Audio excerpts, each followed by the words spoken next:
네, 귀한 찬양 감사를 드립니다. 영혼이 씻겨진 것 같아요. 우리 일부 때도 그랬는데 이 말을 못했어, 우리 성가대에게. 우리 성가대가 너무 은혜스럽습니다. 일부 찬양대는 더 은혜스럽습니다. 2부 찬양대도 똑같이 은혜스럽습니다. 늘 우리의 영혼이 이 찬양으로 잘 씻겨져야 됩니다. 그래서 하나님을 향한 순수하고 순전한 마음으로 돌아가서 그 말씀을 듣고 그 말씀을 새기면서 그 말씀의 은혜로 살아가는 그런 성도들이 되어야 할 줄로 믿습니다. 미국의 여러분 캘리포니아 해안가에 가면 아주 특징적인 숲이 있습니다. 레드우드 숲이라고 들어보셨나요? 레드우드 국립공원, 주립공원이 있는데 그 레드우드는 엄청나게 큰 나무예요. 자라는 게 100m 이상을 자랍니다. 나무가 몇백 년을 자라는 거죠. 그런데 그 뿌리는 한 4, 5m밖에 안 돼요. 그러니까 해안가에 있으니까 때로는 폭풍우가 몰아치죠. 그래서 폭풍우들이 막 몰아치고 비바람이 몰아칠 때 정상적이라면 그렇잖아요. 100m가 넘는 나무가 뿌리가 4m밖에 안 되면 바람이 몰아치면 다 쓰러져야 옳잖아요. 그런데 그 숲에 있는 나무들은 쓰러지지 않습니다. 근데 왜 그랬는가 보니까 뿌리가 4, 5m 되는데 이 뿌리들이 서로 엉켜서 서로 붙잡고 있는 겁니다. 바람이 몰아칠 때 흔들리기는 해도 그것이 완전히 쓰러지지 않도록 서로 그 나무들이 뿌리가 엉켜서 뿌리를 붙잡아주고 서로 쓰러지지 않게 그 힘으로 버텨주고 있다는 거예요. 그 숲을 생각하면 우리 교회가 생각이 나요. 교회들이 그래야 됩니다. 성도들이 그래야 되죠. 각각의 공동체가 있고 기관이 있는데 그 속에서 서로 연결돼서 붙잡아줘야 됩니다. 또 하나의 놀라운 연구는 뭐냐면 그 나무들의 뿌리를 이렇게 연구를 해보니까 붙잡고만 있는 게 아니에요. 나무가 자기의 영양분을 나눠줍니다. 다른 나무한테. 영양분의 교류가 일어나는 거예요. 거기서. 참 신기하죠. 교회도 마찬가지입니다. 성도들이 때로는 어떤 성도가 참 아프고 힘들고 어려울 때가 오죠. 그러나 그때 모든 성도가 그런 건 아닙니다. 어떤 성도는 기쁘고 행복하고 잘 되는 것이 있죠. 그것이 서로에게 양분을 주듯이 그 사랑을 서로 나눠줘서 서로 살 수 있게 해줘야 됩니다. 서로 붙잡아 줘야 되고, 그래서 그 사랑을 나누는 가운데 숲을 이루고 비바람이 몰아쳐도 폭풍우가 와도 흔들릴지언정 부러지거나 넘어지지 않도록. 저와 여러분이 우리 교회 성도님들은 그런 모습으로 신앙생활 하시기를 간절히 소망합니다. 믿음 위에 그렇게 세워져 갈 때 주께서 보시기에 아름다운 숲과 같은 아름다운 교회가 될 줄로 믿습니다. 그 믿음으로 승리하는 저와 여러분 되시기를 그리스도의 이름으로 간절히 축원합니다. 여러분 신약 성경 중에 히브리서는 좀 어려운 책입니다. 여러분 읽어보셨으면 아시겠지만, 근데 히브리서 4장 2절에 무슨 말씀이 있냐면 말씀이, 즉 하나님의 말씀을 들었는데 그 말씀이 유익이 되지 못해서 하나님의 안식, 그러니까 히브리서는 하나님의 안식을이라고 얘기해요. 하나님의 나라, 천국, 약속하신 기업을 하나님의 안식이라고 얘기하는데 들은 말씀이 유익이 되지 못해서 하나님의 안식에 들어가지 못하는 사람들이 있다는 겁니다. 근데 어떤 사람들이 그러냐면 들은 말씀을 자기 믿음과 결부시키지 못한 사람. 여러분 그런 사람은 말씀을 들었어도 말씀이 유익이 되지 못한답니다. 그래서 영원한 하나님의 나라에 들어가지 못한다는 거예요. 저와 여러분은 하나님의 말씀을 듣고 그 말씀을 자기의 믿음과 결부시키기를 원합니다. 하나님 말씀을 들었으면 그 말씀이 내 믿음으로 고백되어야 됩니다. 그래서 그 말씀이 뿌리 내리고 열매를 맺어야 되는 거죠. 그렇게 믿음과 결부된 사람이 하나님의 안식에 들어가고 하나님의 나라에 들어가는 성도가 된다는 겁니다. 특별히 저와 여러분이 하나님의 말씀을 내 믿음과 결부시켜서 믿음으로 말씀을 붙드는 성도가 되어야 하는 것은 바로 오늘 읽은 말씀 때문에도 그렇습니다. 여러분 히브리서 4장 우리 12절 13절 말씀 우리 다시 한번 생각하면서 이 말씀을 같이 한번 읽어보겠습니다. 12절과 13절입니다. 하나님의 말씀은 살아있고 활력이 있어 좌우의 날선 어떤 검보다도 예리하여 혼과 영과 및 관절과 골수를 찔러 쪼개기까지 하며 또 마음의 생각과 뜻을 판단하나니 지으신 것이 하나도 그 앞에 나타나지 않음이 없고 우리의 결산을 받으실 이의 눈앞에 만물이 벌거벗은 것 같이 드러나느니라. 아멘. 하나님 앞에 다 드러난다는 겁니다. 여러분 저와 여러분의 모든 것이 하나님의 말씀에 예리한 검에 찔려서 다 드러나게 된다는 사실을 기억하시기를 소망합니다. 하나님의 말씀은 좌우의 날이 선 어떤 검보다도 예리합니다. 그 말씀은 살아있습니다. 활력이 있습니다. 그래서 우리의 혼도 영도 관절과 골수도 찔러서 쪼개고 그리고 우리의 마음의 생각을 판단하십니다. 왜 그렇게 하시냐면 만물이 벌거벗은 것처럼 하나님 앞에 드러나는데 그때 하나님이 그 말씀으로 우리를 찔러 쪼개서 판단해서 구원받을 사람과 아닌 사람을 구별하는 거예요. 오늘 저와 여러분이 하나님의 은혜 가운데서 하나님 말씀을 믿음으로 붙드는 성도가 되셔야 할 줄로 믿습니다. 이 말씀을 보면 우리의 결산을 받으실 이의 눈앞에 이렇게 되어 있는데 하나님 앞에서 결산할 날이 있다는 거죠. 예수 믿고 살아간 성도, 목사로, 장로로, 권사로, 집사로, 성도로, 안수집사로 이 세상을 살아갔는데 그 삶의 마지막에 하나님 앞에서 그 모든 것을 다 드러내놓고 하나님과 결산할 날이 온다는 겁니다. 아무리 숨겨도 아무리 아닌 척해도 그 모든 것이 하나님 말씀 앞에서는 다 드러나게 돼 있으니 그러니 온전한 믿음을 가지고 말씀을 따라 살아가는 성도가 되어야 한다는 말씀이죠. 여러분 하나님의 눈은 속일 수 없습니다. 해외에 나갔다 들어오실 때 아시지요? 엑스레이를 통과하죠. 여러분 짐에 모든 걸 다 싸가지고 거기다 다 숨겨놔도 그 엑스레이를 지나갈 때 다 보입니다. 하나님 말씀은 엑스레이보다도 더 정확합니다. 더 세밀하게 보시는 거죠. 왜? 나의 마음과 생각까지 판단하시니까.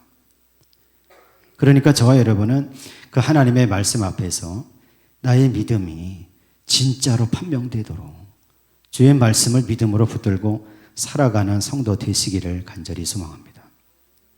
우리가 신앙생활하면서 두 가지 신앙을 주의해야 됩니다. 첫 번째는 덮어놓고 믿는 신앙입니다.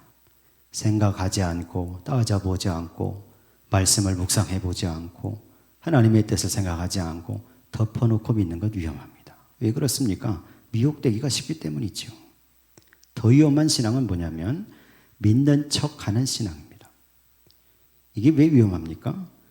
하나님은 우리의 마음을 보시고 오늘 말씀에도 생각과 마음을 판단하시고 다 드러내시는데 내가 믿는 척한다는 얘기는 속엔 믿음이 없다는 거잖아요. 바울은 믿음을 통해 구원받는다고 했는데 하나님 앞에 서서 내 속에 믿음이 없이 믿는 척했으면 믿음이 없는 거니까 구원받을 수 없죠. 그러니까 위험한 겁니다. 오늘 저와 여러분은 내 속에 믿음을 가지고 하나님 붙드는 성도 되시기를 간절히 소망합니다. 이 말씀을 준비하면서 저도 굉장히 기운이 빠졌어요. 다 드러나니까. 살면서 아닌 척해도 저라고 왜 나쁜 말 안 하겠습니까? 왜 나쁜 생각 안 가지겠어요? 그런 것들이 다 드러날 테니까. 그게 다 드러났다고 했을 때 어떻게 내가 얼굴을 들고 쓸 수 있을까? 어떻게 하나님 앞에 떳떳하게 설 수 있을까? 이런 생각하면 이 말씀을 깊이 생각해 보면 세상의 어떤 사람도 참 그 기운이 빠질 수밖에 없어요.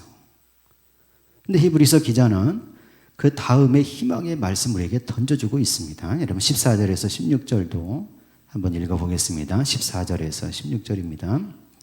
그러므로 우리에게 큰 대제사장이 계시니 승천하시니 곧 하나님의 아들 예수시라.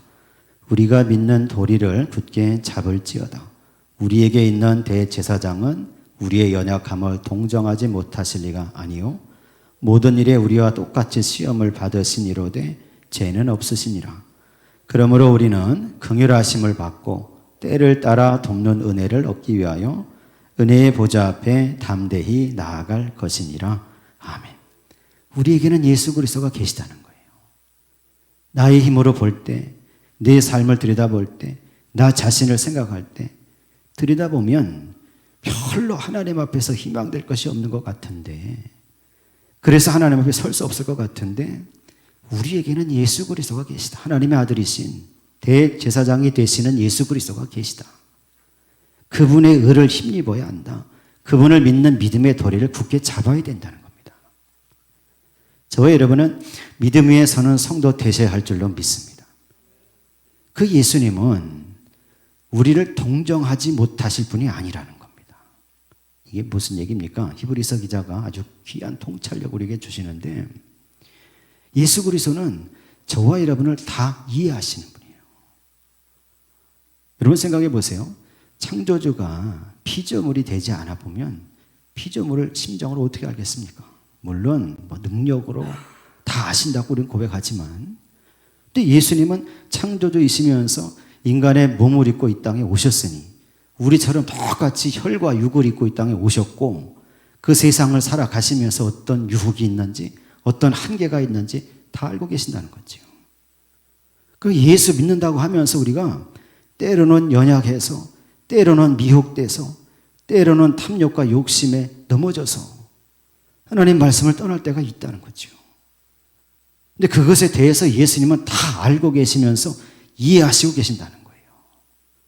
우리의 연약함과 나약함과 한계되는 것을, 질병에 쓰러질 수밖에 없는 약한 몸인 것도 하나님께서는, 예수 그리스도께서는 다 알고 계시고 동정하고 계신다는 겁니다. 공감하고 계신다는 거죠. 그러니까 예수를 믿는 믿음을 굳게 잡고 그 은혜와 사랑을 덧입기 위해서 그 보좌 앞에 나아가는 사람이 돼야 한다는 겁니다. 숨지 말고, 숨기지 말고. 저와 여러분이 예배드리면서 해야 될 게 그겁니다. 인생을 살아가면서 내가 연약해서, 내가 미혹돼서, 내 욕심 때문에, 나의 연약함 때문에 말씀을 떠나 있던 것들을 예배드리면서 은혜의 보좌 앞으로 가져가는 겁니다. 예수 그리스도는 나의 죄를 담당하시고 돌아가셨으니 내가 그 믿음을 굳게 잡고 믿음의 도리를 붙잡고 이제는 나를 구원하시게 돌아가신 그 예수 그리스도 은혜의 보좌 앞에 그 사랑과 긍휼을 덧입기 위해서 나아가는 성도가 되어야 한다는 거죠. 저와 여러분이 그렇게 나아갈 때 하나님의 긍휼과 은혜 베푸시는 역사가 임하게 될 줄로 믿습니다. 히브리서를 보면 예수 그리스도를 계속해서 뭐라고 얘기하냐면 우리의 영원한 대제사장이시다 이렇게 얘기해요. 왜 대제사장이라고 얘기하시냐면, 그렇게 얘기하냐면 대제사장이 구약의 율법에서 하는 일이 있습니다. 그 기능과 그 직무를 예수께서 하셨고 하시고 계신다는 거예요. 대제사장의 직무가 뭡니까? 제일 중요한 게 뭐냐면 1년에 한 번 대속죄일이 되면 이스라엘의 모든 죄를 짊어지고 지성소로 들어가는 겁니다. 그 대제사장은 그 지성소로 들어가기에 앞서서 2번 제사를 해야 됩니다. 첫 번째는 자기 죄를 사하는 제사를 드립니다. 속죄제물을 드리면서. 두 번째는 이스라엘의 죄를 속죄하는 속죄 화목 제사를 드립니다. 그리고 나서 죄를 짊어지고 지성소로 들어가는 겁니다. 지성소에 임재하신 하나님 앞에 그 죄를 낱낱이 고백하면, 그러면 하나님께서 그 제사를 받으실 만할 때 그것을 들으시고 죄를 사하시는 선포를 해주시는 거죠. 그러니까 하나님과 이스라엘 사이의 중보자가 돼서 죄를 다 고백하고 그 죄를 사하시는 하나님의 능력의 말씀을 전달해주는 역할을 대제사장이 한 거죠. 예수님도 마찬가지라는 겁니다. 그 역할을 지금 우리에게 하고 계시다는 거예요. 하셨다는 겁니다. 저와 여러분이 그 사실을 믿어야 될 줄로 믿습니다. 히브리서에서 그러면 예수님은 사실은 율법을 따라서 대제사장이 되실 수 없는 분이잖아요. 율법에 따라서 대제사장은 누가 됩니까? 율법에 정한 대로 아론의 혈통을 따라서 레위 지파에서, 레위 지파 아론의 후손 그 사람들이 대제사장의 대를 이어갈 수 있죠. 근데 예수님은 레위 지파가 아니잖아요. 그래서 여러분 히브리서에서 누구를 얘기하냐면 창세기 14장에 나오는 멜기세덱을 얘기하는 겁니다. 어떤 사람은 멜기세덱이 예수님이 나타났다, 예수님과 동등된 사람이다, 무슨 멜기세덱을 우리가 찬양해야 된다, 이런 이단도 있어요. 근데 그게 아닙니다. 히브리서는 구약의 14장을 봐라. 거기 창세기에 14장에 나오는 그 멜기세덱과 같은 방식으로 임명되신 분이 예수 그리스도라는 겁니다. 대제사장으로. 여러분, 멜기세덱은 뭘 한 사람입니까? 아브라함이 자기 조카 롯이 잡혀갔잖아요. 그때 그 가나안 땅에 북쪽에 네 왕이 연합해서 남쪽에 소돔과 고모라 포함되어 있는 5 연합 왕들을 치러 내려옵니다. 그들이 전투를 했는데 남쪽에 5 왕이 패했죠. 모든 것을 빼앗겼습니다. 근데 그때 아브라함 조카 롯이 소돔성에 살고 있었잖아요. 그때 롯도 가족들도 재산도 가축도 종들도 다 사로잡혀서 북쪽으로 끌려간 겁니다. 근데 종 하나가 살아나와서 아브라함에게 가서 다 얘기하니까 아브라함이 놀랬죠. 그래서 자기 집에 길리고 있는, 자기 집에 태어나서 기르고 있었던 종들 318명을 데리고 쫓아간 겁니다. 칼을 잡아 쫓아가서 단까지 호르바까지 쫓아가서 그 네 연합 왕국을 다, 연합 왕들을 다 쳐서 무찌르고 빼앗은 걸 다시 되찾아온 거예요. 그때 모든 것을 되찾아서 내려올 때 그때 소돔 왕과 함께 이 멜기세덱이라는 사람이 나와서 아브라함을 영접한 겁니다. 그때 떡과 포도주를 아브라함에게 줬고, 그리고 하나님을 향해서 하나님의 이름으로 아브라함을 막 축복했어요. 그때 아브라함이 그 축복을 받고 나서 자기가 노력해서 빼앗은 것 중에 10분의 1을 그 제사장 멜기세덱에게 줬다는 겁니다. 근데 그 멜기세덱은 히브리서 해석입니다.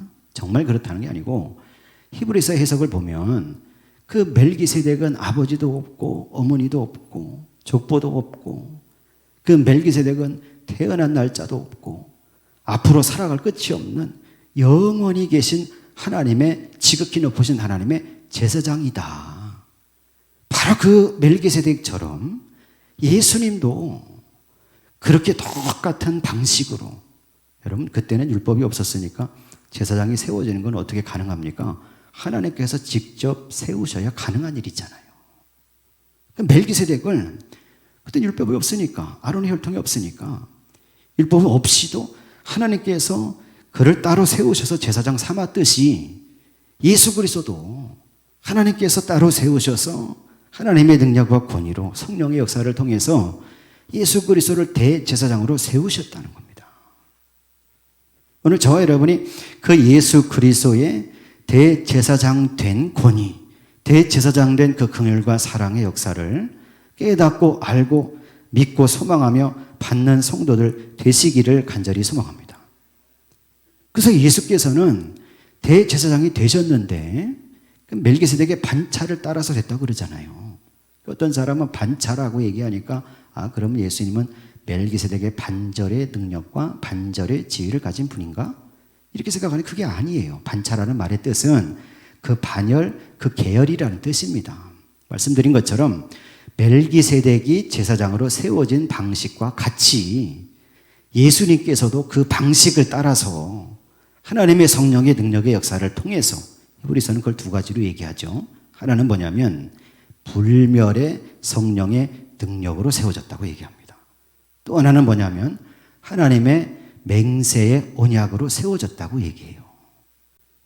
그러니까 멜기세덱과는 다르게 예수 그리스도는 하나님의 불멸의 성령의 능력으로 세워진 대제사장이시고, 예수 그리스도는 시편 110편에 있는 말씀을 딱 인용하는 겁니다. 다윗이 쓴 시편인데 다윗을 통해서 계시하시고 선포하셨듯이 그 예수님은 하나님의 맹세 언약으로 너는 멜기세덱의 반차를 따르는 영원한 대제사장이다 라고 그렇게 선언되고 선포되신 분, 그분이 예수 그리스도라는 겁니다. 그러니까 예수님은 불멸하는 존재라는 거예요. 여러분, 저와 여러분이 그 예수님을 붙들고 믿고 그 예수를 믿는 믿음 위에 서는 성도가 되어야 줄로 믿습니다.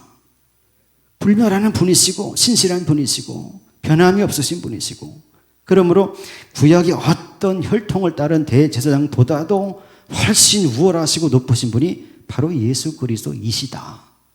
근데 그분이 바로 저와 여러분을 위해서, 우리를 위해서 그 대제사장의 직분을 감당하셨다는 겁니다. 히브리서는 그 얘기를 하면서 무슨 얘기를 하냐면 하늘 성소를 얘기합니다. 하늘 성소. 여러분, 이 땅에 구약에 이스라엘에 성막이 있었죠. 그 성막이 어떻게 생겼습니까? 모세가 호렙산에 올라가 40일 금식하고 나서 하나님 대면했을 때 그때 하나님으로부터 십계명도 받았고 여러 가지 규례도 받았죠. 두 번째 올라갔을 때 하나님께서 뭘 말씀하십니까? 성막을 만들라고 하늘을 열어서 그 성막의 모형을 보여주셨습니다. 네가 보는 대로 가서 성막을 만들어라. 모세가 그걸 봤어요. 보고 나서 내려와서 그대로 성막을 만든 겁니다. 히브리서 기자는 그걸 얘기하면서 지상에서 만든, 모세가 만든 성막은 이건 모형이라는 거예요. 모형. 진짜가 아니고 진짜는 하늘에 있다는 겁니다. 그때 그 호렙산 정상에서 하나님 보여주셨던 하늘의 성소가 있다. 하나님의 불멸의 능력의 성령의 역사를 통해서 맹세의 언약으로 세워지신 예수 그리스도는 바로 지금 그 하늘의 영원한 성소, 완전한 성소, 참 성소 그 성막에 들어가셔서 대제사장의 역할을 감당하고 계신다는 겁니다. 여러분, 대제사장이 하는 역할이 아까 뭐라 그랬습니까? 우리의 죄를 하나님과 나 사이에 중보해서 그 죄를 다 얘기하고 그걸 사함받게 하는 통로 역할을 하는 거잖아요. 근데 예수 그리스도께서는 이 땅에 계실 때 그 대제사장의 역할을 감당하셨어요. 십자가 지심으로. 구약의 대제사장은 동물을 잡아서 황소를 잡고 양과 염소를 잡아서 제사를 드렸지만 예수 그리스도는 자기 몸을 드리신 겁니다. 제물로. 왜 그렇습니까? 영원한 제사, 단번에 모든 것을 사하는 제사. 예수 그리스도 생명을 내어주셔서 피로 씻으시고 그 살이 찢기시면서 저와 여러분을 구원하는 죄를 사하는 영원한 제사를 단번에 드리시기 위해서 그 몸과 생명을 희생하셨다는 겁니다. 그렇게 하심으로써 대제사장의 역할을 감당하셨고 이제 부활하시고 승천하셔서 하나님 보좌 우편에 앉아 계시는데 그 자리가 바로 하늘의 영원한 성소라는 겁니다. 거기서 하나님 앞에서 지금 대제사장으로서 아직도 그 직무를 감당하고 계시다는 거예요. 오늘 여러분 그 말씀 한번 읽어볼 텐데 히브리서 7장 25절에 있는 말씀인데 한번 올려주시고 말씀을 한번 읽어보겠습니다. 히브리서 7장 25절 같이 읽습니다. 그러므로 자기를 힘입어 하나님께 나아가는 자들을 온전히 구원하실 수 있으니 이는 그가 항상 살아계셔서 그들을 위하여 간구하심이라. 아멘. 지금도 하늘 성소에서 예수님께서 하나님 믿는 사람들을 위해서 간구하고 계신다는 거예요. 히브리서의 고백은. 여러분 이 사실을 믿으시기 원합니다. 지금도 하나님 아들 예수 그리스도께서는 살아계셔서 하나님 보좌 앞에서 우리의 죄를, 우리의 연약함을, 우리의 나약한 것을 다 이해하시고 동정하시면서 그럼에도 불구하고 그 앞에 나와서 회개하고 고백하면서 하나님 나를 살려주십시오. 내가 주님을 믿습니다. 내가 구원의 자리에 서기 원합니다. 간구하는 성도들 위해서 지금 대제사장으로서 예수님께서도 하나님 앞에 간구하고 계신다는 거예요. 그러므로 우리가 믿는 도리를 굳게 붙잡으라는 겁니다. 우리를 위해서 지금 간구하시는 그 보좌 앞에 그 긍휼하신 사랑을 받기 위해서 나아가라는 겁니다. 숨지 말고, 숨기지 말고. 오늘 저와 여러분이 그 앞에 나아가는 성도가 되어야 할 줄로 믿습니다. 여러분 창세기 아담과 하와가 타락할 때, 말씀을 어길 때 한번 생각해 보시기 바라요. 그들이 선악과를 따먹고 하나님 얼굴을 피해서 숨었습니다. 하나님께서 내려오셨죠. 아담아 어디 있느냐, 아담아 네가 어디 있느냐 물어보셨잖아요. 근데 하나님 몰라서 물어본 게 아니죠. 아담이 어디 있는지 몰라서 아담아 네가 어디냐 물어본 게 아닙니다. 그걸 물어보실 때는 네가 지금 어디 숨었느냐 그 뜻도 되겠지만 네가 지금 죄 짓고 거기 숨어 있는데 나오라는 거예요. 나오라. 숨기지 말고 숨어 있지 말고 나와서 그 앞에 꿇어 엎드려서 회개하고 잡아가면서 하나님의 은혜를 구하라는 겁니다. 지금 하나님은 용서하실 준비가 된 거예요. 준비. 근데 아담과 하와는 못 나갔습니다. 그래서 죄가 들어왔잖아요. 그래서 모든 사람이 그 죄 때문에 사망으로 달려가는 겁니다. 예수 그리스도께서 그때 그것 때문에 오신 거예요. 나아가게 하기 위해서 저와 여러분을. 여러분 한번 생각해 보십시오. 남들이 보기에 나는 괜찮고, 남들이 보기에 남들 앞에서는 내가 은혜스럽고 경건하고 그럴 수 있어요. 물론 속도 그런 사람 대부분이겠죠. 그런데 우리의 삶 속을 들여다보시면 내가 하나님의 말씀을 떠나 있을 때가 얼마나 많냐 이겁니다. 내가 믿는 사람으로서 생각도 하고 말도 하고 행실도 해야 되는데 그렇게 하지 못하는 연약함과 나약함을 가지고 있는 존재라는 거예요. 우리가. 그런 것이 생각날 때 이것은 하나님 말씀 앞에서 다 찔러 쪼개서 드러나게 될 거니 예배할 때마다 그걸 생각하면서 그걸 가지고 은혜 보좌 앞에 나가라는 거예요. 숨지 말고 숨기지 말고 나가서 나를 위해 돌아가신 예수 그리스도 대제사장의 직분을 지금도 행하고 계시는 그 예수 그리스도의 보혈을 힘입어서 그 앞에 나가면 예수께서 나를 아시기 때문에, 예수께서 나의 연약한 걸 다 아시기 때문에, 동정하고 계시기 때문에 믿음으로 회개하면서 주를 붙잡는 그의 마음과 심령 속에 역사하신다는 거예요. 여러분 히브리서에 더 놀라운 고백이 있는데 히브리서 10장 15절에서 18절을 한번 읽어보겠습니다. 성령께서 증언하신다 그러시는데 10장 15절에 18절 같이 읽겠습니다.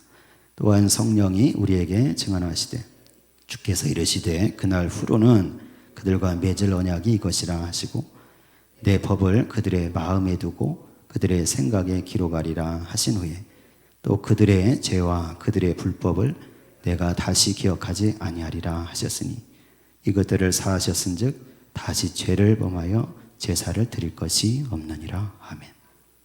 성령께서 증언하신다는 거예요. 성령께서.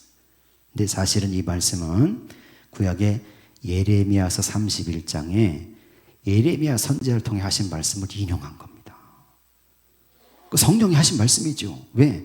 예레미야에게 성령이 임해서 그 말씀을 선포했으니까. 히브리서는 그걸 해석하면서 성령께서 하시는 증언의 말씀을 들어라 그러면서 이미 예레미야를 통해서 그날이 이를 것이다. 그날은 언제입니까? 예수 그리스도께서 오셔서 십자가 지시고 돌아가실 날, 부활하시고 승천하실 날, 주께서 다시 오실 날, 그날이 이를 거라는 거예요. 예수께서 다시 오시는 날, 예수께서 오셔서 내 죄를 사하신 날, 십자가에 돌아가신 날, 그때 믿음을 가지는 사람, 그날에는 예수 믿는 사람, 하나님 믿는 사람들의 마음과 그들의 심령 속에, 그들의 생각 속에 하나님의 법을 거기다 새겨주겠다는 거예요. 여러분 구약의 율법, 구약의 십계명 어디에 새겼습니까? 돌판에 새겼잖아요. 구약에 보면 양피지에다가 썼잖아요. 모세가. 근데 하나님의 믿음의 법, 우리를 구원하시는 법은 돌판이 아니고 양피지가 아니라 저와 여러분의 생각과 마음 속에 다 적어주신다는 겁니다. 믿음의 법이라는 거예요. 그래서 다시는 그 법과 떨어질 일이 없는 거예요. 예수 믿는다고 할 때 우리 속에 다 새겨졌습니다. 예수 그리스도의 믿음이. 어떻게 내가 구원받는지가 다 새겨져 있어요. 그 믿음을 붙잡으라는 겁니다. 그 법을 붙잡으라는 거죠. 그러면 그렇게 나오는 사람은 하나님께서 예수의 공로 때문에, 십자가의 은혜 때문에, 보혈의 역사 때문에 그가 범한 것, 그가 지은 죄를 다시 기억하지 않는다는 겁니다. 이게 은혜입니다. 저와 여러분은 연약하고 나약해서 죄를 지을 수밖에 없고 연약해서 떠나갈 수밖에 없어요. 근데 그럼에도 불구하고 내 속에 마음에 믿음의 법이 새겨졌기 때문에 그걸 생각하면서 주님의 은혜의 보좌 앞에 나가서 회개하면서 주여 나를 살려주십시오, 나를 용서해 주십시오 간구하면 하나님께서 바라보시고 뭘 보십니까? 내 죄를 보는 게 아니라 예수 그리스도의 간구를 보시는 거예요. 대제사장 되시는 예수 그리스도의 십자가의 보혈을 보는 겁니다. 그래서 그걸 보고 그렇게 간구하는 자, 믿음의 법을 가진 자를 그의 죄를 다 잊어주시고 다시는 기억하지 않으신다는 거예요. 오늘 저와 여러분이 그 은혜를 받으시기를 원합니다. 주님은 저와 여러분을 다 이해하십니다. 그렇게밖에 살 수 없는 거 이해하시는 거예요. 인생을 살다가 죄 지을 수밖에 없는 거 아시는 거예요. 죄 짓는 게 중요한 게 아니고 그때 믿음의 법이 생각나서 양심에 찔려서 내가 이런 존재입니다. 아버지 주의 피로 나를 씻어주시기를 원합니다. 간구할 때 그때 주님께서 주님을 바라보시고 그 피를 보시고 저와 여러분의 죄를 사하시고 구원받는 영생의 자리에 서게 하신다는 이 말씀, 저와 여러분이 그 말씀을 믿으시고 그 은혜 가운데서 하나님의 성령과 늘 동행하시는 그런 인생을 살아가시기를 예수 그리스도의 이름으로 간절히 축원합니다.